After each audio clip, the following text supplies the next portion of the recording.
Dave Seaman is back for another Dave Day. We're here with the Standard Speaker sports editor. It's going to be a cold week here in Northeast Pennsylvania, and Dave, kind of a cold spurt for the Hazleton area boys basketball team. Some cold shooting and just losing 3 of their last 4 coming into this week, and they're trying to rebound after losing to Crestwood, not this weekend, but last weekend. Then they go on to just get by Pittston in overtime. They lose to Dallas and lose to Abington Heights. You've been covering the team, Dave, talking with Coach Joseph. One of his quotes, he was talking about emotion and trying to gauge, where the team's at mentally right now. Yeah, he said that all stems and starts in practice, really. I mean, they haven't had many opportunities to practice, and like other teams too.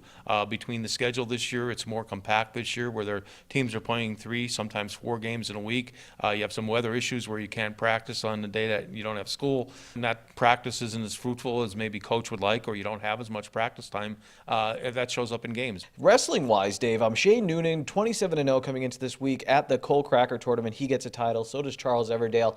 A lot of opportunity for these Cougars as they're going to be hosting part of the District 2 team championships at their home at the Huey McGeehan Gymnasium at home, and then also they'll have the District 2 individual tournament there now. Just read that article in the Standard Speaker. There was a change of location. And Dave, speaking of wrestling, there was an interesting article that Steve Stallone did in the Standard Speaker on Sunday about William Shake Schaefer, and that's Dave Schaefer's dad, who's an assistant coach with the Hazleton area wrestling team now, was the head coach there, an outstanding wrestler there as well.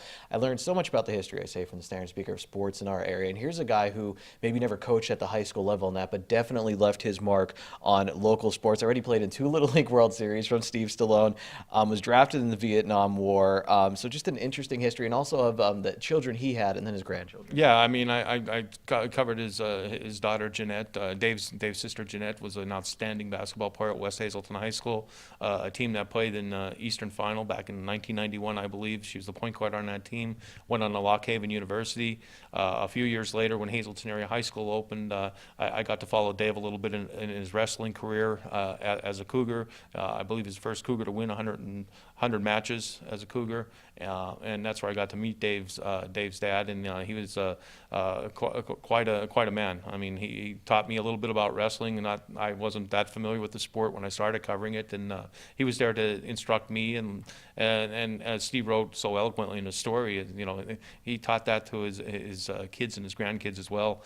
His granddaughter, Bethany Schott, outstanding pitcher at Marion High School. Now Emily Schott, Bethany's sister, is now the point guard on the Marion team. She's an outstanding basketball player as well, and a lot of that has to do with Bill Schaefer's influence.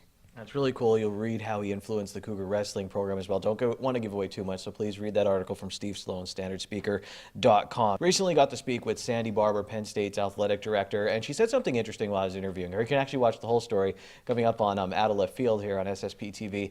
But I asked her about, actually previously at a coach's caravan, I talked with women's basketball coach at Penn State, Coquise Washington, and I asked her, I said, it seems at Penn State you have some leeway. You're not going to get fired after one bad season. They're going to let you coach, get a few recruiting classes in. And she seemed to really appreciate that. Sandy Barber had this to say about it. That's one of the things I'm concerned about on behalf of college athletics is kind of the quick trigger. I tell our coaches all the time, or I shouldn't say I tell them, we discuss that, it's control the controllables. How you represent as a coach, how you represent as a staff member, the kinds of young people that you bring to the institution, how they represent, how they're performing in the classroom, what their effort is in the classroom. There are going to be ups and downs athletically. As we like to say, the football is oblong and it bounces in all kinds of crazy directions. We can't always control the year-end record. It's going to be a little bit cyclical sometimes.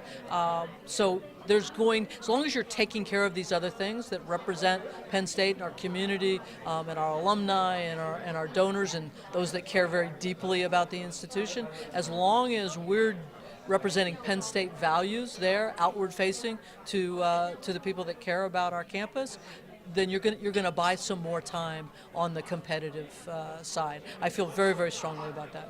Yeah, there's no doubt about it. I mean, if Penn State was in that position, James Franklin wouldn't have lasted to the 2016 season, perhaps, and then maybe you wouldn't have had the success that Nittany Lions fans have enjoyed the last 3 seasons.